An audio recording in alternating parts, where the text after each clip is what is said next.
सुमतिभिरनुमेयं शुभ्रकायं सखायं सुखमयमनपायं मुक्त्युपायं विमायं ग्रहजमहममेयं ध्येयमाम्नायगेयं सदजमसदजेयं श्रीसहायं भजेयं तपस्वाध्याय शुश्रूषा कृष्णपूजारतं मुनिं विश्वेशमिष्टदं वन्दे परिव्राट् चक्रवर्तिनं श्रीगुरुभ्यो नमः हरिः ओम् श्रियः पत्ये नित्या गणितगुणमाणिक्य विशदप्रभा जालोल्लासोपहत सकलावद्यतमसे जगज्जन्मस्थेमप्रलयरचनाशीलवपुषे नमो शेषाम्नाय स्मृतिहृदयदीप्ताय हरये येन प्रादुरभावि भूमिवलजे व्यस्तारिगोसन्ततिः प्राबोधिश्रुतिपङ्कजं करुणया प्राकाशितत्वं परं ध्वान्तं ध्वंसमनादि साधुनिकरश्चाकारि सन्मार्गगः तेनं व्यासदिवाकरेण सततं मात्याजि मे मानसं व्याप्तिर्यस्य निजे निजे नमःसा पक्षे सपक्षे स्थितिः व्यावृत्तिश्च विपक्षतोऽथ विषये सक्तिर्न वै बाधिते नैवास्ति प्रतिपक्षयुक्तिरतुलं शुद्धं प्रमाणं समे भूयात् तत्त्वविनिर्णयाय भगवान् आनन्दतीर्थो मुनिः भवति यदनुभावात्येडमूकोऽपि वाग्मी जडमतिरपि जन्तुर्जायते प्राज्ञमौलिः सकलवचनचेतो देवता भारती सा मम वचसि निधत्तां सन्निधिं मानसे च रमानिवासोचितवासभूमिः सन्न्यायरत्नावलिजन्मभूमिः वैराग्यभाग्यो मम पद्मनाभतीर्थामृताब्धिर्भवताद्विभूत्यै पदवाक्यप्रमाणज्ञान् प्रतिवादिमदच्छिदः श्रीमदक्षोभ्यतीर्थाख्यानुपतिष्ठे गुरून् मम श्रीमदानन्दतीर्थार्य सन्मनः सरसि भुवि अनुव्याख्याननलिने चञ्चरी कतिमे मनः न शब्दाब्धौ गाढाः न च निगमचर्चासु चतुराः न च न्याये प्रौढाः न च विदितवेद्या अपि वयं परं श्रीमत्पूर्णप्रमतिगुरुकारुण्यसरणिं प्रपन्नामान्या स्मः किमपि च वदन्तोऽपि महताम् ॐ नारायणं निखिलपूर्णगुणैकदेहं निर्दोषमाप्यतममप्यखिलैः सुवाक्यैः अस्योद्भवादिदमशेषविशेषतोऽपि वन्द्यं सदा प्रियतमं मम सन्नमामि कुपिता हि पणच्छाया समीकृत्या परं सुखं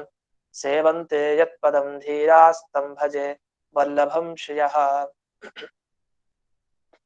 230ನೇಯ ಸುಧಾಮೂಲ ಅದರಲ್ಲಿ ಕೊನೆಗೆ ಒಂದು 3 ಪ್ಯಾರಾ ಆಗ್ಬೇಕಾಗಿದೆ.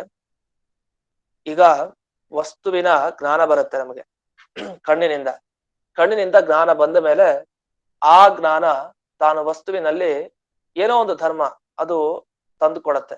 ಆ ಧರ್ಮಕ್ಕೆ ಏನ್ ಹೆಸರು ಅಂದ್ರೆ ಜ್ಞಾತತ ಅಂತ ಅದಕ್ಕೆ ಹೆಸರು. ಈ ಜ್ಞಾತತ ಏನ್ ಹುಟ್ಟಿತು ಆ ವಸ್ತುವಿನಲ್ಲಿ, ಇದುವರೆಗೂ ನಮಗೆ ವಸ್ತುವಿನ ಜ್ಞಾನ ಇರಲಿಲ್ಲ. ಈಗ ಕಣ್ಣು ತೆಗೆದಾಗ ವಸ್ತು ಜ್ಞಾನ ಬಂತು. ಜ್ಞಾನ ಬಂದ ಮೇಲೆ ಆ ವಸ್ತುವಿನಲ್ಲಿ ಜ್ಞಾತತ ಹುಟ್ಟಿದೆ. ಆ ಜ್ಞಾತತ ಹುಟ್ಟಿದೆ ಅಂತ ಹೇಗ್ ಗೊತ್ತಾಯ್ತು? ಯಾರು ಹೇಳಿದ್ರ? ಇಲ್ಲ, ಬಂತು. ಜ್ಞಾತತಾದ ಜ್ಞಾನ ನಮಗ್ ಬಂತು. ಅದ್ ಹೇಗ್ ಬಂತು? ಆ ಜ್ಞಾತತ ಜ್ಞಾನ ಬಂತು ಅಂದ್ರೆ ಅದು ನಮ್ಮ ಕಣ್ಣಿನಿಂದ ಬಂತು ಅಂತ ಹೇಳ್ಬೇಕು, ಅಥವಾ ನಮ್ಮ ಮನಸ್ಸಿನಿಂದ ಯಾವ್ದೋ ಒಂದು ಇಂದ್ರಿಯದಿಂದ ಬಂತು ಅಂತ ಹೇಳ್ಬೇಕು. ಅದು ಯಾವ ಇಂದ್ರಿಯದಿಂದ ನೀವು ಆ ಜ್ಞಾತತ ಜ್ಞಾನ ಬಂತು ಅಂತ ಹೇಳ್ತೀರಾ, ಮತ್ತೆ ಆ ಜ್ಞಾತದಲ್ಲಿ ಇನ್ನೊಂದು ಜ್ಞಾತತ ಹುಟ್ಟಬೇಕು. ಹೀಗೆ ಒಂದ್ರಲ್ಲಿ ಇನ್ನೊಂದು ಮತ್ತ ಹುಟ್ಟುತ್ತಾ ಹೋದಾಗ ಅನವಸ್ಥಾ, ಅದಕ್ಕೊಂದು ಮಿತಿ ಇಲ್ಲ, ದೋಷ ಬಂತು. ಆದ್ರೆ ಯಾರು ಈ ರೀತಿ ಒಪ್ಪಲ್ಲ. ಯಾಕೆಂದ್ರೆ ನಮ್ಗೆ ಮೊದಲು ವಸ್ತು ಜ್ಞಾನ ಬಂದ ಕೂಡಲೇ, ಈಗ ಉದಾಹರಣೆಗೆ ಒಬ್ಬ ಮುಂದೆ ನಿಂತಿದ್ದ, ಅವನ ಜ್ಞಾನ ಬಂದಾಗಿದೆ. ಬಂದ ಮೇಲೆ ಅವನು ಮಯಾ ಜ್ಞಾತಃ, ನನಗೆ ಗೊತ್ತಾಯ್ತು ಇವನ ಬಗ್ಗೆ ಅಂತ ಹೇಳ್ತಾನೆ. ನನಗೆ ಇವನ್ ಜ್ಞಾನ ಬಂತು ಅಂತ ಹೇಳ್ತಾನೆ. ಆಮೇಲೆ ಮತ್ತೆ ಆ ಜ್ಞಾನದಿಂದ ಆ ವಸ್ತುವಿನಲ್ಲಿ ಏನೋ ಒಂದು ಇನ್ನೊಂದು ಹುಟ್ಟಿ ಮತ್ತೆ ಇನ್ನೊಂದು, ಈ ತರ ನಮ್ಗೆ ಅನುಭವಕ್ಕೆ ಇದು ಬರೋದೇ ಇಲ್ಲ, ವಿಷಯ ಗೊತ್ತೇ ಇಲ್ಲ ನಮ್ಗೆ. ಇಂಥ ಅನುಭವಕ್ಕೆ ಬರ್ದೇ ಇರೋ ವಿಷಯದ ಬಗ್ಗೆ ಮಾತಾಡಿದ್ರೆ ಇದನ್ನು ಒಪ್ಪಬಾರದು. ಆಗ ದೋಷ ಹೇಳ್ಬೇಕಂತೆ. ಕಲ್ಪನಾ ಗೌರವ ಅಂತ ದೋಷ. ಶಾಸ್ತ್ರದಲ್ಲಿ ಕಲ್ಪನಾ ಗೌರವ ಅಂತ ಅನೇಕ ಸಲಿ ಬಳಸ್ತಾರೆ ಈ ಶಬ್ದನ. ಇದಕ್ಕೇನರ್ಥ? ಗೌರವ ಅಂದ್ರೆ ತುಂಬಾ ಜಾಸ್ತಿ ಕಲ್ಪನೆ ಮಾಡೋದು. ಜಾಸ್ತಿ ಕಲ್ಪನೆ ಮಾಡೋದು ಅಂದ್ರೆ, ಈಗ ತಿನ್ಬೇಕಾದ್ರೆ ನಾವು ನೇರವಾಗಿ ಕೈಯನ್ನ ತಗೊಂಡು ನಮ್ ಬಾಯಿಗೆ ಹೀಗೆ ಹಾಕೊಳ್ಬಹುದು. ಆದ್ರೆ ಸುತ್ತಿ ಬಳಸಿ ನಮ್ ತಲೆ ಸುತ್ತಿ ಕೈಯನ್ನ ತಗೊಳ್ಳೋದು, ಕೈಯಿಂದ ತಿನ್ನೋದು ನಿಜ. ಅದು ಸುತ್ತಿ ಬಳಸಿ ಹಿಂಗೆಲ್ಲಾ ಮಾಡ್ಕೊಂಡು ಯಾಕೆ ತಿನ್ಬೇಕು? ನೇರವಾಗಿ ಬಾಯಿ ಹತ್ರ ಕೈಯಿಂದ ಪದಾರ್ಥನ ಒಳಗಡೆ ಹಾಕೊಬಹುದು. ಸುತ್ತಿ ಬಳಸಿ ಹೀಗೆಲ್ಲ ಮಾತನಾಡಿದ್ರೆ ವಿಷಯಕ್ಕೆ ಬಂದ್ರೆ ಗೌರವ ಅಂತ ದೋಷ. ಲಘು ಉಪಾಯ, ಲಾಘವ ಅಂದ್ರೆ ಚಿಕ್ಕದಾಗಿ ನಾವು ಸ್ವೀಕಾರ ಮಾಡಬಹುದು.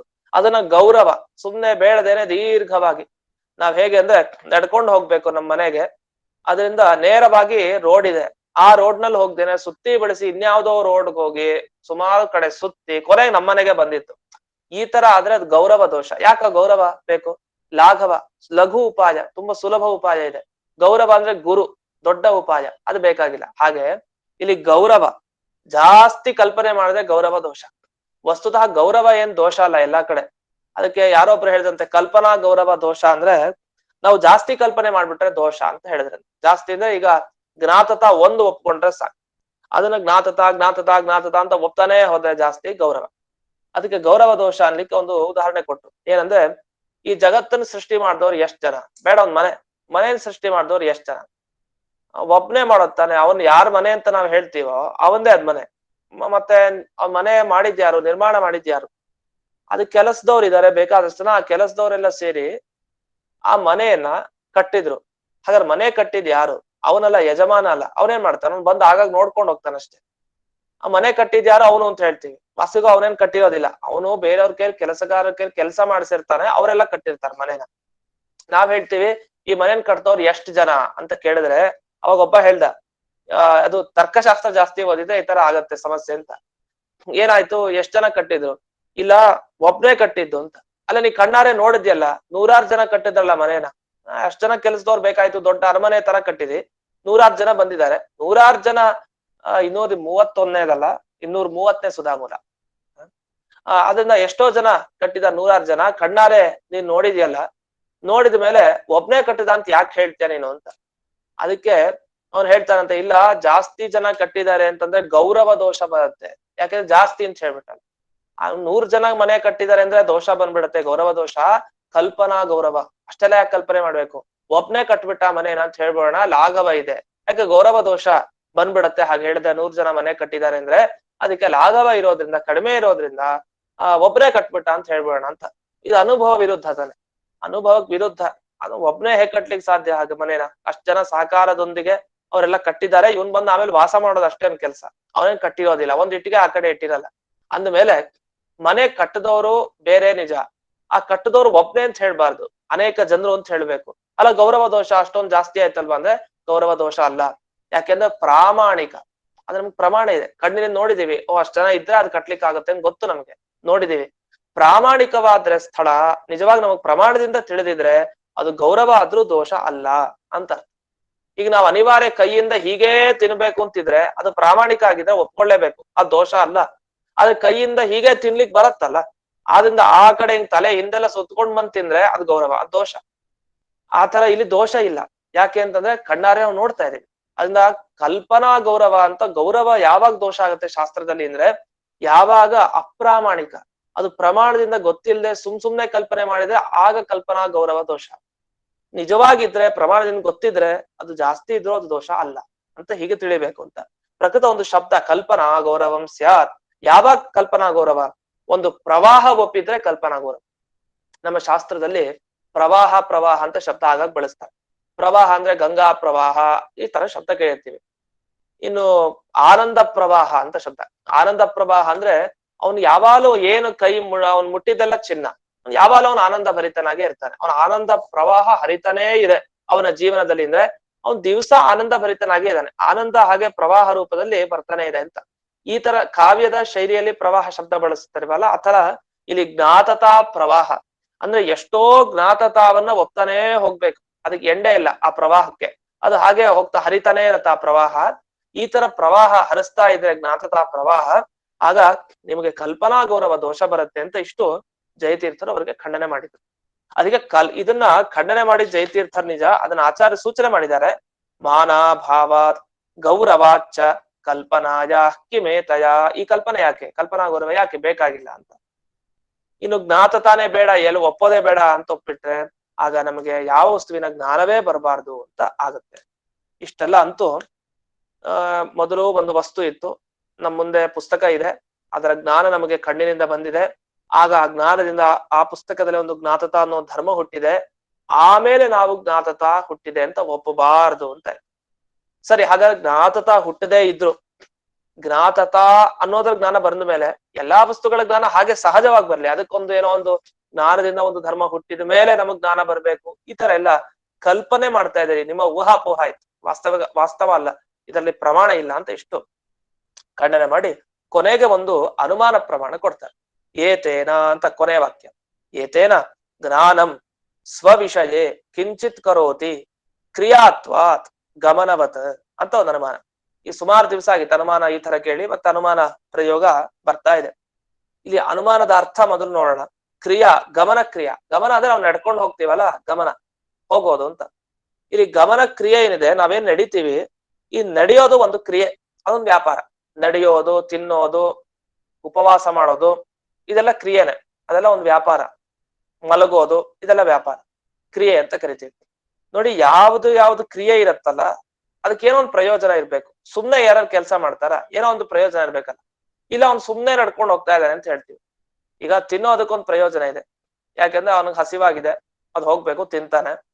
ಇನ್ನು ಮಲಗ್ತಾನೆ, ಯಾಕೆ ತುಂಬಾ ಶ್ರಮ ಆಗಿದೆ, ನಿದ್ದೆ ಮಾಡ್ಬೇಕಾಗಿದೆ, ನಿದ್ದೆ ಮಾಡಿದ್ರೆ ಶ್ರಮ ಹೋಗುತ್ತೆ, ಫಲ. ಶ್ರಮ ನಿವಾರಣೆ ನಿದ್ರೆ ಮಾಡಿದ್ದಕ್ಕೆ ಒಂದು ಪ್ರಯೋಜನ. ಹಾಗಾದ್ರೆ ಕ್ರಿಯೆ ಅಂದ್ಮೇಲೆ ಒಂದು ಪ್ರಯೋಜನ ಇರುತ್ತೆ. ಇನ್ನು ತಾನು ಚೆನ್ನಾಗಿ ಅಧ್ಯಯನ ಓದ್ತಾ ಇರ್ತಾನೆ, ಯಾಕೆ ಓದ್ತಾನೆ ಯಾವಾಗ್ಲೂ, ಓದೋ ಕ್ರಿಯೆ ಮಾಡಿದ್ರೆ, ವ್ಯಾಪಾರ ಮಾಡಿದ್ರೆ ಚೆನ್ನಾಗಿ ಜ್ಞಾನ ಸಿಗತ್ತೆ. ಹಾಗಾದ್ರೆ ಯಾವುದೇ ಕೆಲಸ ಮಾಡಿದ್ರು ಏನೋ ಒಂದು ಜ್ಞಾನ ಸಿಗತ್ತೆ, ಏನೋ ಒಂದು ಫಲ ಸಿಗತ್ತೆ. ಅದು ಒಂದೊಂದು ಕ್ರಿಯೆ ಮಾಡಿದಾಗ ಒಂದೊಂದು ಫಲ ನಮಗೆ ದೊರಕತ್ತೆ. ಹಾಗೆ ಗಮನ ಕ್ರಿಯೆ, ನಡ್ಕೊಂಡು ಹೋದ್ರೆ ಏನ್ ಸಿಗತ್ತೆ? ಕೆಲವರೆಲ್ಲ ಸುಮ್ನೆ ಹಾಗೆ ನಡೀತಾ ಇರ್ತಾರೆ. ಸುಮ್ನೆ ನಡೀತಾ ಇರೋದು ಹಾಗೆ ಏನ್ ಪ್ರಯೋಜನ ಏನಿಲ್ಲ, ಇಲ್ಲಿಂದ ಅಲ್ಲಿ ಹೋಗಿ ಸುಮ್ನೆ ವಾಪಸ್ ಬರೋದು ಅಂತ. ಹಾಗಾದ್ರೆ ನಡೆದುಕೊಂಬಂದ್ರೆ ಏನಾದ್ರು ಒಂದು ಪ್ರಯೋಜನ ಇದೆಯಾ ಅಂದ್ರೆ ಪ್ರಯೋಜನ ಇದ್ದೇ ಇದೆಯಂತೆ. ಏನ್ ಪ್ರಯೋಜನ ಇದೆ ಅಂದ್ರೆ ಅವ್ರು ಹೇಳ್ತಾರೆ, ಗಮನವತ್, ಗಮನದಂತೆ ಒಂದು ಏನೋ ಒಂದು ಪ್ರಯೋಜನ ಇದೆ. ಏನ್ ಪ್ರಯೋಜನ ಇದೆ? ಈಗ ನಾವು ನಡ್ಕೊಂಡು ಹೋಗ್ತೀವಿ, ನಡ್ಕೊಂಡು ಹೋಗ್ಬೇಕಾದ್ರೆ ನಾವ್ ಇಲ್ಲಿದ್ವಿ, ನಮ್ಮ ಮನೆ ಬಾಗಿಲ ಹತ್ರ ಇದ್ವಿ, ನಡ್ಕೊಂಡು ಇನ್ನೊಬ್ರು ಮನೆಯ ಬಾಗಿಲಿನ ತನಕ ಹೋದ್ವಿ, ಆಮೇಲೆ ವಾಪಸ್ ಬಂದ್ವಿ. ಈಗ ಸುಮ್ನೆ ನಡ್ಕೊಂಡು ಹೋಗಿತ್ತು, ಅದನ್ನ ನಡ್ಕೊಂಡು ಹೋದ್ರು ಫಲ ಇದೆ. ಏನ್ ಫಲ? ನಾವ್ ನಡೆದಿದ್ರಿಂದ ನಾವ್ ಇಲ್ಲೇ ನಿಂತಿದ್ವಿ, ನಡಿಬೇಕಾದ್ರೆ ಮುಂಚೆ ಇಲ್ಲಿ ನಿಂತಿದ್ವಿ. ನಡೀತಾ ನಡೀತಾ ಏನಾಯ್ತು, ಒಂದ್ ಹೆಜ್ಜೆ ಇಡ್ತಾ ಹೋದ್ವಿ, ಹೆಜ್ಜೆ ಇಟ್ಟು ಮುಂದೆ ಅವರ ಮನೆಯ ಬಾಗಿಲನ್ನ ಮುಟ್ಟಿದ್ವಿ, ನಮ್ಮ ಕಾಲು ಆ ಮನೆಯ ಬಾಗಿಲ ಹತ್ರ ನಿಲ್ತು. ನಮ್ಮ ಕಾಲು ಅಂದ್ರೆ ಈ ಮೊದಲು ಈ ಭೂಮಿಯ ಸಂಪರ್ಕ ನಮಗಿತ್ತು, ನಡೀತಾ ನಡೀತಾ ಆ ಭೂಮಿಗೆ ಹೋಗಿ ಸಂಪರ್ಕ ಆಯ್ತು ನಮ್ಮ ಕಾಲಿಗೆ. ಹಾಗಾದ್ರೆ ನಡೆಯೋದೊಂದು ಏನರ್ಥ, ಉತ್ತರ ದೇಶ ಸಂಯೋಗ ಆಗತ್ತೆ ಅಂತ. ಮುಂದೆ ಯಾವುದೋ ಒಂದು ಪ್ರದೇಶ ಇದೆ, ಅಲ್ಲಿ ಹೋಗಿ ನಮ್ಮ ಪಾದ ಊರತ್ತೆ, ಕಾಲೂರೋದು ಅಂದ್ರೆ ಸಂಯೋಗ ಆಗೋದು ಅಂತ. ಹಾಗಾದ್ರೆ ಸುಮ್ನೆ ನಿಂತಿರೋದಕ್ಕಿಂತ ನಡೆದಾಗ ಏನ್ ಫಲ ಆಗತ್ತೆ? ಮುಂದೆ ಯಾವುದೋ ಸ್ಥಳದಲ್ಲಿ ಎಲ್ಲಿ ನಿಲ್ತೀವಲ್ಲ ಆ ಪ್ರದೇಶದ ಸಂಪರ್ಕ, ಅದೇ ಫಲ. ಹಾಗಾದ್ರೆ ಪ್ರಯೋಜನ ಅಂದ್ರೆ ನಮ್ಗೇನೋ ಬಯಕೆ, ನಮ್ಮ ಆಸೆ ಮನಸ್ಸಲ್ಲ, ಅದಲ್ಲ. ನಾವ್ ಏನೇ ಮಾಡಿದ್ರು ಸುಮ್ನೆ ಏನೋ ಒಂದು ಫಲ ಇದ್ದೇ ಇರುತ್ತೆ. ಹಾಗಾದೇನಾಯ್ತು, ಯಾವ್ದ್ಯಾವ್ದು ಕ್ರಿಯೆ ಆಗಿರುತ್ತೋ ಅದಕ್ಕೆಲ್ಲ ಒಂದು ಪ್ರಯೋಜನ ಇದ್ದೇ ಇರುತ್ತೆ. ಅದೊಂದು ಪ್ರಯೋಜನ ತಂದು ಕೊಟ್ಟೆ ಕೊಡುತ್ತೆ. ಅದು ಎಲ್ಲಿ? ತಾನ್ ಎಲ್ಲಿ ಹೋಗಿದ್ಯೋ ಅಲ್ಲೇ. ಅಂದ್ರೆ ಇವಾಗ ತಾನು ಹೋದ, ನಡ್ಕೊಂಡು ಹೋದ್ಮೇಲೆ ಎಲ್ಲಿವರೆಗೂ ಹೋದ? ಒಂದು ಗ್ರಾಮಕ್ಕೆ ತಲುಪದ, ಹಳ್ಳಿಗೆ ತಲುಪದ. ಹಳ್ಳಿಯ ಬಾಗಿಲಲ್ಲಿ, ಹಳ್ಳಿಯ ದ್ವಾರ ಏನಿದೆ ಅಲ್ಲಿ ಬಂದ್ ನಿಂತಾಗ ಆ ಹಳ್ಳಿಗೂ ಇವನಿಗೂ ಸಂಯೋಗ ಆಯ್ತು, ಅಂದ್ರೆ ಸಂಪರ್ಕ ಆಯ್ತು. ಯಾಕೆಂದ್ರೆ ಹಳ್ಳಿಯ ದ್ವಾರವನ್ನ ಸ್ಪರ್ಶ ಮಾಡ್ದ, ಆ ಬಾಗಿಲನ್ನ, ಸಂಯೋಗ ಆಯ್ತು. ಅಂತೂ ಏನಾಯ್ತು, ಏನೋ ಒಂದು ಪ್ರಯೋಜನ ಇರ್ಲೇಬೇಕು, ಯಾವುದೇ ಕೆಲಸ ಮಾಡಿದ್ರು. ಇಷ್ಟೆಲ್ಲ ಪೂರ್ವ ಪಕ್ಷಿಗಳು ಹೇಳೋದು, ನಾವ್ ಹೇಳೋ ಅನುಮಾನ ಅಲ್ಲ ಇದು, ಅವರು ಹೇಳೋದು, ಭಾಟ್ಟರು ಮೀಮಾಂಸಕರು ಹೇಳುವಂತ ಅನುಮಾನ. ಇದು ಹೇಳಾದ್ಮೇಲೆ ಏನಾಯ್ತು ಪ್ರಕೃತಕ್ಕೆ? ಈಗ ಯಾಕೆ ಈ ಅನುಮಾನ ಹೇಳ್ತಾ ಇದಾರೆ ನಮ್ಗೆ ಅಂದ್ರೆ, ಈಗ ಕ್ರಿಯೆ ಅಂದ್ಮೇಲೆ ಜ್ಞಾನನು ಒಂದು ಕ್ರಿಯೆ ಅಂತ ಕರೀತಾರೆ. ಶಾಸ್ತ್ರದಲ್ಲಿ ಸಾಮಾನ್ಯವಾಗಿ ನಾವು ಕೆಲಸ ವ್ಯಾಪಾರ ಅಂದ್ರೆ ನಾವೇನ್ ಅನ್ಕೊಳ್ತೀವಿ, ನಡೆಯೋದು, ತಿನ್ನೋದು, ಮಲಗೋದು, ಮಾತಾಡೋದು, ಇದೇ ವ್ಯಾಪಾರ ಕ್ರಿಯೆ ಅಂತ ಅಂತೀವಿ. ಆದ್ರೆ ಶಾಸ್ತ್ರದಲ್ಲಿ ಕ್ರಿಯೆ ಅಂದ್ರೆ ಇವುಗಳನ್ನು ಕ್ರಿಯೆ ಅಂತ ಕರೆದಿದ್ದಾರೆ. ಕರ್ಮ ಯಾವುದು? ಜ್ಞಾನ, ಇಚ್ಛೆ, ಪ್ರಯತ್ನ, ಇದೆಲ್ಲ ಕ್ರಿಯೆ ಅಂತ ಕರೀತಾರೆ. ಇದನ್ನೆಲ್ಲ ಕ್ರಿಯೆ ಅಂತ ಯಾಕೆ ಕರೀತಾರೆ ಅಂದ್ರೆ, ಕ್ರಿಯಾಪದ ಅಂತ ನಾವು ಕೇಳಿರ್ತೀವಿ. ಕ್ರಿಯಾಪದ ಅಂದ್ರೆ ಕ್ರಿಯೆಯನ್ನ ಹೇಳೋದು. ನಾನು ಇಷ್ಟನ್ನು ತಿಳ್ಕೊಂಡೆ ಅಂತ ಹೇಳ್ತೀವಿ. ಹಂ ಏತಾವತ್ ಪರ್ಯಂತಂ ಜಾನಾಮಿ, ನಾನು ಇಷ್ಟನ್ನು ತಿಳ್ಕೊಂಡಿದ್ದೀರಿ ಅಂದ್ರೆ ಜಾನಾಮಿ, ಅದೊಂದು ಕ್ರಿಯಾಪದ ಅಲ್ವಾ? ಅದು ಕ್ರಿಯಾಪದ, ಅದು ಕ್ರಿಯೆನ ಹೇಳುತ್ತೆ. ಬರೀ ಹೋಗೋದೇ ಕ್ರಿಯಾಪದನ? ಗಚ್ಚತಿ ಅಲ್ಲ. ಜಾನಾತಿ ತಿಳ್ಕೊಳ್ತಾನೆ, ಇಚ್ಛತಿ ಇಚ್ಛೆ ಪಡ್ತಾನೆ, ಅದೊಂದು ಕ್ರಿಯಾಪದ. ಆಮೇಲೆ ಪ್ರಯತತೆ ಪ್ರಯತ್ನ ಮಾಡ್ತಾನೆ. ಹಾಗಾದೇನಾಯ್ತು, ಪ್ರಯತ್ನನೂ ಒಂದು ಕ್ರಿಯೆನೆ, ವ್ಯಾಪಾರನೆ. ನಾವು ಬಯಸೋದು ಇಚ್ಛೆ ಏನಿದೆಯಲ್ಲ, ಆ ಇಚ್ಛೆಯೂ ವ್ಯಾಪಾರನೆ. ಇನ್ನು ನಾವು ನಮ್ಮ ಜ್ಞಾನ, ನಮಗೇನ್ ಜ್ಞಾನ ಬರುತ್ತೆ, ಅದು ಒಂದು ವ್ಯಾಪಾರ. ಹಾಗಾದ್ರೆ ಹೇಗೆ ನಡೆಯೋದಕ್ಕೊಂದ್ ಪ್ರಯೋಜನ ಇದೆ, ತಿನ್ನೋದಕ್ಕೊಂದ್ ಪ್ರಯೋಜನ ಇದೆ, ಎಲ್ಲದಕ್ಕೊಂದ್ ಪ್ರಯೋಜನ ಇದೆ. ಮತ್ತೆ ಜ್ಞಾನಕ್ಕೂ ಒಂದ್ ಪ್ರಯೋಜನ ಇರ್ಬೇಕಲ್ಲ. ಹಾಗಾದ್ರೆ ಜ್ಞಾನದಿಂದಲೂ ಏನೋ ನಾವು ಪಡಿತೀವಿ ಅಂತ ಅರ್ಥ. ಹೇಗೆ ತಿನ್ನೋದ್ರಿಂದ ಆ ವಸ್ತು ಏನ್ ತಿಂತೀವಿ ಅದು ನಮ್ಮಲ್ಲಿರೋ ಹಸಿವು ಏನಿದೆ ಅದನ್ನ ವಾರಣೆ ಮಾಡುತ್ತೆ. ಮಲಗದಾಗ ನಮ್ಮ ಶ್ರಮವನ್ನ ವಾರಣೆ ಮಾಡುತ್ತೆ ಆ ನಿದ್ರೆ. ಅದೇ ತರ ಜ್ಞಾನನು ಏನೋ ಒಂದು ಮಾಡ್ಬೇಕು ಕೆಲ್ಸ. ಏನ್ ಮಾಡತ್ತೆ ಅದು? ಏನ್ ಮಾಡತ್ತೆ ಅಂದ್ರೆ ಜ್ಞಾತತ ಏನಿದೆಯಲ್ಲ ಅದನ್ನ ಹುಟ್ಟಿಸಿ ಕೊಡುತ್ತೆ. ಜ್ಞಾತತಾನೇ ಫಲ ಜ್ಞಾನಕ್ಕೆ. ಹಾಗಾದ್ರೆ ಜ್ಞಾನ ಏನ್ ಮಾಡತ್ತೆ ಅಂದ್ರೆ ವಸ್ತುವಿನಲ್ಲಿ ಒಂದು ಜ್ಞಾತತ ಅಂತ ಒಂದು ಪ್ರಯೋಜನ, ಆ ಫಲ ಅದನ್ನ ಹುಟ್ಟಿಸಿ ಕೊಡ್ತಾ ಇದೆ ಅಂತ. ಅಂದ್ರೆ ನೋಡಿ, ಎಲ್ಲಾ ಕ್ರಿಯೆಗಳನ್ನ ತೋರಿಸಿ, ಉದಾಹರಣೆ ತೋರಿಸಿ ಅದನ್ನು ಒಪ್ಸಿ, ಹಾಗಾದ್ರೆ ಜ್ಞಾನನೂ ಒಂದು ಕ್ರಿಯೆ ಅಂದ್ಮೇಲೆ ಇದು ತನ್ನ ವಿಷಯದಲ್ಲಿ, ಈಗ ಯಾವ್ದ್ರ ಬಗ್ಗೆ ಜ್ಞಾನ ಬಂತು? ಘಟದ ಬಗ್ಗೆ ಜ್ಞಾನ ಬಂತು. ಆ ಘಟದಲ್ಲಿ ಇದು ಏನೋ ಒಂದು ಮಾಡ್ಬೇಕು. ಏನ್ ಮಾಡುತ್ತೆ? ಜ್ಞಾತತ ಅನ್ನೋ ಫಲ ತಂದು ಕೊಡುತ್ತೆ ಅಂತ ಒಪ್ಲೇಬೇಕಲ್ವಾ ಅಂತ ಇಷ್ಟು ಅವರು ಅನುಮಾನದ ಮುಖಾಂತರ ನಮಗೆ ಜ್ಞಾತತ ನೀವು ಒಪ್ಕೊಳ್ಳಿ ಅಂತ ಅವ್ರೇ ನಮ್ಗೆ ಹೇಳಿದ್ರು. ಇಷ್ಟಾದ್ಮೇಲೆ ನಾವ್ ಇದನ್ನ ಬಿಡಲ್ಲ, ಇದನ್ನ ಖಂಡನೆ ಮಾಡಾಕ್ ಬಿಡ್ತೀವಿ. ಏನ್ ಮಾಡಿದ್ರು ನೋಡಿ, ಜ್ಞಾನ ಅಂದ್ರೆ ಯಾವ್ದ್ರ ಜ್ಞಾನ? ಈ ಕಾಲದ ವಸ್ತುವಿನ ಜ್ಞಾನವೋ, ಯಾವುದೋ ಕಾಲದ ವಸ್ತುವಿನ ಜ್ಞಾನವೋ? ಇಲ್ಲ ಈ ಕಾಲದ ಮಾತ್ರ ಅಂದ್ರೆ ಮತ್ತೆ ಆ ಕಾಲದ ಗತಿ ಏನು? ಆ ಕಾಲದ ಜ್ಞಾನ ಮತ್ತೆ ಹೇಗ್ ಬಂತು? ಆ ಕಾಲದಲ್ಲಿರೋ ವಸ್ತುವಿನ ಜ್ಞಾನ ಅದು ಒಂದು ಕ್ರಿಯೆ ತಾನೆ. ಅಲ್ಲಿ ಜ್ಞಾನ ಬರೋದು ಹೇಗೆ? ಅದು ಜ್ಞಾತತಾ ಹುಟ್ಟಲ್ಲ. ಯಾಕೆ? ಆ ವಸ್ತುನೇ ಇಲ್ವಲ್ಲ ಈಗ. ಈಗ ನಮಗೆ ಆ ಕಾಲದ ಜ್ಞಾನ, ಆ ಕಾಲದಲ್ಲಿರೋ ವಸ್ತುವಿನ ಜ್ಞಾನ ಬರ್ತಾ ಇದೆ. ಯಾವಾಗ ಹಿಂದಿನ ಯಾವುದೋ ಕಾಲದ ವಸ್ತುವಿನ ಜ್ಞಾನ ಬರುತ್ತೋ ಅಂಥ ವಸ್ತು ಈಗಂತೂ ಇಲ್ಲ ಸತ್ಯಕ್ಕೆ. ಆದ್ರಿಂದ ಅಲ್ಲಿ ಜ್ಞಾತತ ಹುಟ್ಲಿಕ್ಕೆ ಸಾಧ್ಯ ಇಲ್ಲ ಅಂತ ಹಿಂದೆ ಹೇಳಿದ ವಿಷಯವನ್ನ ಮತ್ತೆ ನೆನಪಿಸುವಂತೆ ಇದೆ. ಮತ್ತೆ ಎಲ್ಲಾ ಜ್ಞಾನ ತಗೊಂಡ್ಬಿಡ್ತೀವಿ ಅಂತಂದ್ರೆ ಆಗ್ಲೂ ದೋಷ. ಹಾಗಾದ್ರೆ ಎಲ್ಲಾ ಜ್ಞಾನ ತಗೊಂಡ್ರೆ ಎಲ್ಲಾ ಜ್ಞಾನದಿಂದ ಜ್ಞಾತತ ಹುಟ್ಟಲ್ಲ ವಸ್ತುವಿನಲ್ಲಿ. ಯಾಕೆ? ವಸ್ತು ಮುಂದಿರ್ಬೇಕು, ಇದ್ರೆ ಮಾತ್ರ ಅಲ್ಲಿ ಜ್ಞಾತತ ಧರ್ಮ ಹುಟ್ಟತ್ತೆ, ಇಲ್ಲ ಅಂದ್ರೆ ಇಲ್ಲ. ಯಾವುದೋ ಕಾಲದಲ್ಲಿ ಜ್ಞಾತತ ಹುಟ್ಟತ್ತೆ ವಸ್ತುವಿನಲ್ಲಿ ಅಂದ್ರೆ ಆ ವಸ್ತು ಈಗಿಲ್ಲ, ಅದನ್ನ ಅಲ್ಲೂ ಹುಟ್ಟಲ್ಲ. ಅದನ್ನ ಒಂದ ವ್ಯಭಿಚಾರ ದೋಷ, ಒಂದ ಬಾಧ ದೋಷ ಅಂತ ಹೇಳ್ತಾರೆ ಅನುಮಾನದಲ್ಲಿ. ಇದ್ರ ವಿವರಣೆ ಚೂರ್ ಮಾಡ್ತೀನಿ. ಬಾಧ ಅಂದ್ರೆ ನಮಗ್ ಗೊತ್ತಿದೆ, ವಿರೋಧ. ನಾವೇನೋ ಸಾಧನೆ ಮಾಡ್ಲಿಕ್ಕೆ ಹೋಗ್ತೀವಿ, ಅದ್ ಇಲ್ಲ ಅಂತ ಇನ್ನೊಂದು ಪ್ರಮಾಣ ತೋರಿಸ್ಕೊಟ್ಬಿಡತ್ತೆ. ಆಗ ಈಗ ಜ್ಞಾನ ತನ್ನ ವಿಷಯ ಯಾವ್ದಿದೆ, ವಸ್ತು ಏನಿದೆ ಅದೆಲ್ಲ ಹುಟ್ಟಿಸಿ ಕೊಡತ್ತೆ ಅಂತ ಹೇಳಿದ್ವಿ. ಆದ್ರೆ ಹಾಗೇನಿಲ್ಲ. ಅತೀತ ಧೂಮಜ್ಞಾನ, ಹಿಂದೆ ನಾವು ಅವತ್ತು ಹೋಮದಲ್ಲಿ ಕಂಡ ಹೊಗೆ ಏನಿತ್ತು ಆ ಹೊಗೆಯ ಜ್ಞಾನ ಈಗ ಬರ್ತಾ ಇದೆ. ಆ ಜ್ಞಾನ ತನ್ನ ವಸ್ತುವಾದ ಧೂಮದಲ್ಲಿ ಏನೋ ಹೊಸ ಧರ್ಮ ಹುಟ್ಟಿಸ್ತಾ ಇಲ್ಲ. ಯಾಕೆ? ಆ ಧೂಮನೇ ಇಲ್ಲ ಅಂತ ನಮಗ್ ಸ್ಪಷ್ಟ ಗೊತ್ತಾಗ್ತಾ ಇದೆ, ಅನುಭವ ಇದೆ. ಆದ್ರಿಂದ ಜ್ಞಾನಂ ಸ್ವವಿಷಯ ಕಿಂಚಿತ್ ಕರೋತಿ, ತನ್ನ ವಿಷಯ ಏನಿದೆ ಅದ್ರಲ್ಲಿ ಏನೋ ಒಂದು ಮಾಡುತ್ತೆ, ಧರ್ಮ ಹುಟ್ಟಿಸತ್ತೆ, ಇಲ್ಲ ತಪ್ಪು, ಅದು ಇಲ್ಲ ಅಂತ. ಹಾಗಾದ್ರೆ ಬಾಧ ಅಂತ ಕರಿತೀವಿ ಇದನ್ನ. ಅಂದ್ರೆ ನಾವೇನ್ ಸಾಧನೆ ಮಾಡ್ಲಿಕ್ಕೆ ಹೋಗ್ತಾವೆ ಅದು ಸಿದ್ಧಿಸ್ಲಿಲ್ಲ ಅಂತ ಆದ್ರೆ ಅದು ಬಾಧ. ಇನ್ನು ವ್ಯಭಿಚಾರ ದೋಷ. ವ್ಯಭಿಚಾರ ಅಂದ್ರೆ ಗೊತ್ತಿದೆ, ಅವಿನಾಭಾವ ಸಂಬಂಧ ಹೇಳಲಿಕ್ಕೆ ಬರದೇ ಇದ್ರೆ ಆಗ ವ್ಯಭಿಚಾರ. ಅಂದ್ರೆ ಯಾವ ಯಾವ ಕ್ರಿಯೆಗಳನ್ನ ಹೇಳ್ತಿರೋ, ಯಾವ್ದು ವ್ಯಾಪಾರಗಳು, ಅದಕ್ಕೆಲ್ಲ ಒಂದು ಪ್ರಯೋಜನ ಅದು ಮಾಡ್ಲೇಬೇಕು ಅಂತ ಇಲ್ಲ. ಜ್ಞಾನವೇ ತಗೊಳ್ಳಿ, ಜ್ಞಾನ ಈ ಪ್ರಯೋಜನ ಏನಾದ್ರು ಮಾಡ್ತಾ ಇದೆಯಾ? ಇಲ್ಲ. ಅದು ಎಂಥ ಜ್ಞಾನ? ಹಿಂದಿನ ಧೂಮದ ಜ್ಞಾನ, ಅವತ್ತಿನ ದಿವಸದ ಧೂಮದ ಜ್ಞಾನ ಇವತ್ತೇನ್ ಬರ್ತಾ ಇದೆ ಅಂಥ ಧೂಮ ಜ್ಞಾನ ಏನು ಮಾಡ್ತಾ ಇಲ್ಲ. ಅದನ್ನ ಆ ತರ ವ್ಯಾಪ್ತಿಯನ್ನು ಹೇಳಿಕ್ ಬರಲ್ಲ, ವ್ಯಭಿಚಾರ ಅಂತ ದೋಷ ಅಂತ ಇಷ್ಟನ್ನ ಹೇಳ್ತೀವಿ. ಇದಾದ್ಮೇಲೆ ಮುಂದಿನ ಈ ಸುಧಾಮೂಲ 231ನೆಯ ಸುಧಾಮೂಲ. ಇಲ್ಲಿ ನಮ್ಮ ಸಿದ್ಧಾಂತ ಹೇಳಲಿಕ್ಕೆ ಬರ್ತಾರೆ. ಅವ್ರಿಗೆ ದೋಷನೂ ಕೊಡ್ತೀವಿ, ನಮ್ಮ ಸಿದ್ಧಾಂತನೂ ಹೇಳ್ತೀವಿ. ದ್ವೈತ ಸಿದ್ಧಾಂತದ ಪ್ರಕಾರ ಏನು ಅಂತ ಅದಕ್ಕೆ ಒಂದು ಪ್ರಶ್ನೆ ಮಾಡಿಕೊಂಡು ಇದಕ್ಕೆ ಉತ್ತರ ಹೇಳ್ತಾರೆ. ಈಗ ಶ್ಲೋಕವನ್ನ ಹೇಳ್ತೇನೆ. ಶ್ಲೋಕ: ಮಯೈತತ್ ಜ್ಞಾತಮಿತಿತು, ಮಯೈತತ್ ಜ್ಞಾತಮಿತಿತು ಸಾಕ್ಷಿಗಂ ಜ್ಞಾನ ಗೋಚರಂ, ಸಾಕ್ಷಿಗಂ ಜ್ಞಾನ ಗೋಚರಂ. ಇದಾದ್ಮೇಲೆ ಜ್ಞಾನಮೇವ ಅಂತ ಆದ್ಮೇಲೆ ಮುಂದಿನ ಸುಧಾಮೂಲದಲ್ಲಿ ಸಿಗತ್ತದು 232ನೇ ಸುಧಾಮೂಲ. ಅಲ್ಲಿ ಶ್ಲೋಕ ಅಲ್ಲಿ ಬರುತ್ತೆ, ಸ್ವಲ್ಪ ಮುಂದಿನ ಭಾಗ ಅಲ್ಲಿ ಹಾಕಿದ್ದಾರೆ, ಅದನ್ನ ತಕ್ಕೊಳ್ಳಿ.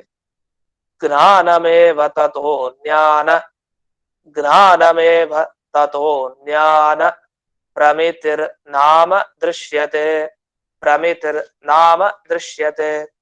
ಮಯೈತತ್ ಜ್ಞಾತಮಿತಿತು ಸಾಕ್ಷಿಗಂ ಜ್ಞಾನ ಗೋಚರಂ, ಜ್ಞಾನಮೇವ ತಥೋ ಜ್ಞಾನ, ತಥೋ ಅನ್ಯಾನ ಅಂತ ಪದಚ್ಛೇದ ಅದು, ತಥೋ ಜ್ಞಾನ ಪ್ರಮಿತಿರ್ ನಾಮ ದೃಶ್ಯತೆ ಅಂತ ಹೇಳ್ತಾರೆ. ಈಗ ಅವನು ಪ್ರಶ್ನೆ ಮಾಡ್ತಾನೆ, ಅಲ್ಲ ಜ್ಞಾತೋ ಘಟಃ ಪ್ರಕಟೋ ಘಟಃ. ಈಗ ನಾವು ಕತ್ತಲೆಯಲ್ಲಿ ನಾವು ಮಡಿಕೆ ಇಟ್ಟು ಹೋಗಿದ್ವಿ, ಕತ್ಲೆಯಲ್ಲಿ ನಮ್ಮ ಏನೋ ಒಂದು ವಸ್ತು ದುಡ್ಡನ್ನ ಇಟ್ಟೋಗಿದ್ವಿ, ಕತ್ಲೆಯಲ್ಲಿ 500 1000 ರೂಪಾಯಿ ಇಟ್ಟಿದ್ವಿ, ಕತ್ತಲೆ ಇದೆ. ಆಮೇಲೆ ಬೆಳಕು ಬಂತು, ಬೆಳಕು ಬಂದ್ಮೇಲೆ ನಂಗೆ ದುಡ್ಡು ಕಾಣ್ತು ಅಂತ ಹೇಳ್ತೀವಿ. ಈಗ ಕಾಣ್ತು ನಂಗೆ ದುಡ್ಡು, ಆಗ್ಲೇ ಕತ್ತಿತ್ತು ಕಾಣ್ಲಿಲ್ಲ, ಈಗ ಕಾಣ್ತು. ಈಗ ಪ್ರಕಟ ಆಯ್ತು ಅಂತ. ಮೊದಲು ಮುಚ್ಚಿಕ್ ಹೋಗಿತ್ತಲ್ಲಿ, ಅಥವಾ ದಿಮ್ ಕೆಳಗಡೆ ಎಲ್ಲೋ ಇಟ್ಕೊಂಡ್ಬಿಟ್ಟಿದ್ರು, ದಿಮ್ ಕೆಳಗಡೆ ದುಡ್ಡನ್ನ ಇಟ್ಕೊಂಡಿದ್ರು. ಆಮೇಲೆ ಅದು ಪ್ರಕಟ ಆಗಿರ್ಲಿಲ್ಲ, ಯಾಕೆ ದುಡ್ಡು ಮುಚ್ಚಿ ಹೋಗಿದೆ, ಅದು ಆಚ್ಛಾದನೆ, ಯಾಕೆ ದಿಂಬು ಅದ್ರ ಮೇಲೆ ಇದೆಯಲ್ಲ. ದಿಂಬನ್ನ ತೆಗೆದ ಮೇಲೆ ಆ ದುಡ್ಡು ಪ್ರಕಟ ಆಯ್ತು. ಆಗ ಪ್ರಕಟಂ ಧನಂ, ನನಗೆ ಧನ ನನಗ್ ಪ್ರಕಟ ಆಯ್ತು, ನಂಗೆ ಸಿಕ್ತು, ಪ್ರಕಟ ಅಂತ ಹೇಳ್ತೀವಿ ಶಬ್ದ. ಆಮೇಲೆ ಜ್ಞಾತೋ ಘಟ, ನನಗ್ ಗೊತ್ತಾಯ್ತು, ಘಟದ ಜ್ಞಾನ ನನಗ್ ಬಂತು ಅಂತ ಈ ರೀತಿ ಹೇಳ್ತೀವಿ. ಜ್ಞಾತೋ ಘಟ, ಪ್ರಕಟೋ ಘಟ, ಘಟವನ್ನೇ ಇಟ್ಕೊಂಡು ಹೇಳ್ತೀವಿ. ಶಾಸ್ತ್ರದಲ್ಲಿ ಏನಂದ್ರೆ ಅದದೇ ಶಬ್ದ ಬಳಸ್ತಾರೆ, ಘಟ ಘಟ ಘಟ. ಕೊನೆಯವರೆಗೂ ನೀವು ಸುಧಾದಲ್ಲಿ ಎಷ್ಟು ಸರಿ ಘಟದ ಬಗ್ಗೆ ಕೇಳಿಲ್ಲ, ಘಟ ಶಬ್ದ ಕೇಳ್ತಾನೆ ಇರುತ್ತೆ. ಪಟ, ಪಟ ಶಬ್ದನೂ ಕೇಳ್ತಾ ಇರುತ್ತೆ. ಈ ಎಲ್ಲ ಶಬ್ದ ಯಾಕೆ ಅದನ್ನೇ ಮತ್ತು ಬಳಸ್ತಾರೆ ಅಂದ್ರೆ, ಇದು ಪುನರುಕ್ತಿ ಅಲ್ಲ, ಬಳಸಿದ್ರೆ ದೋಷ ಅಂತ ಹೇಳ್ಬಾರ್ದು.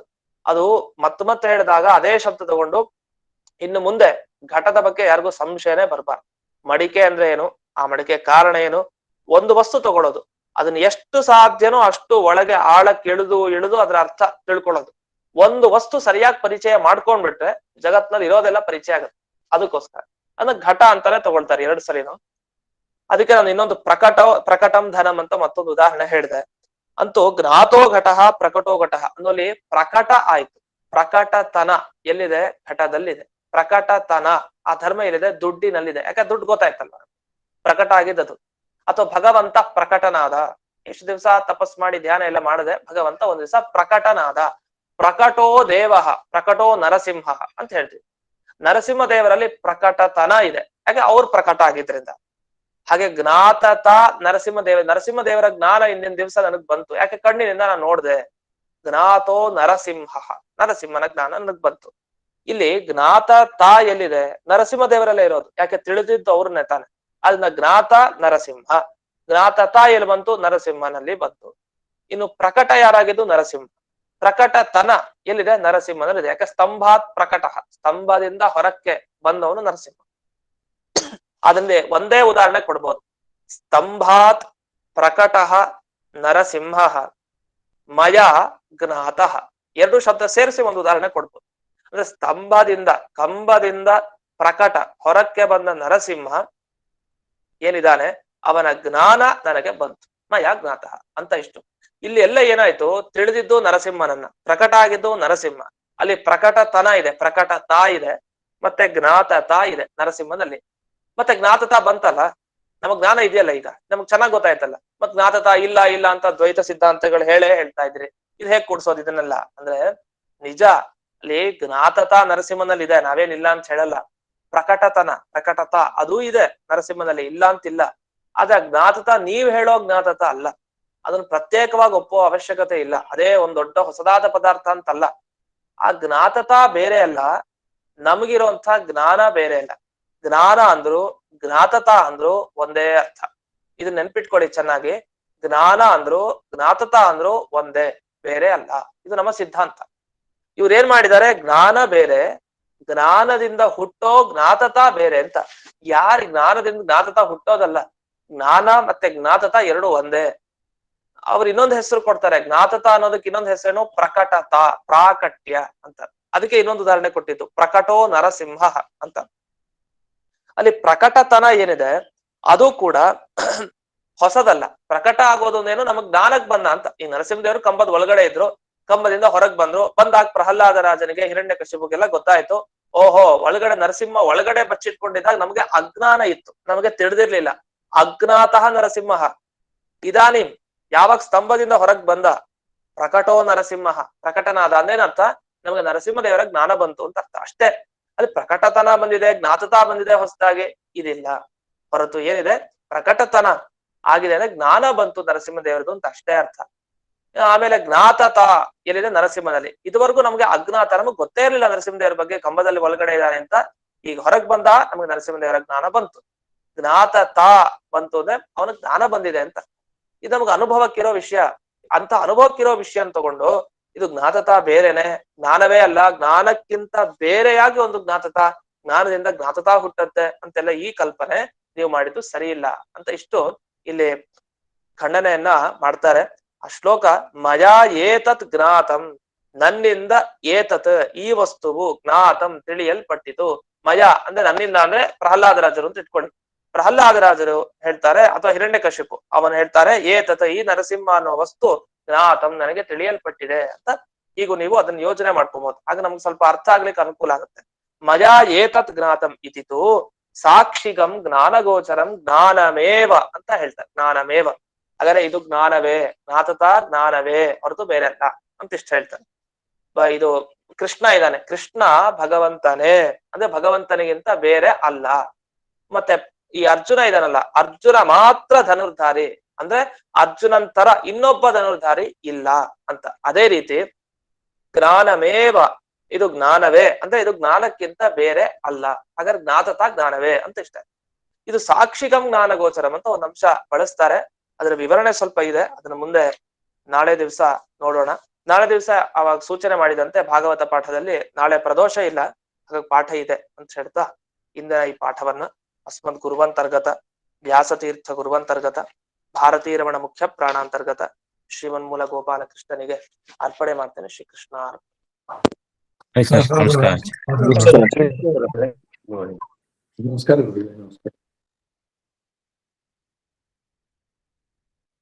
ನಮಸ್ಕಾರ ಆಚಾರ್ಯ.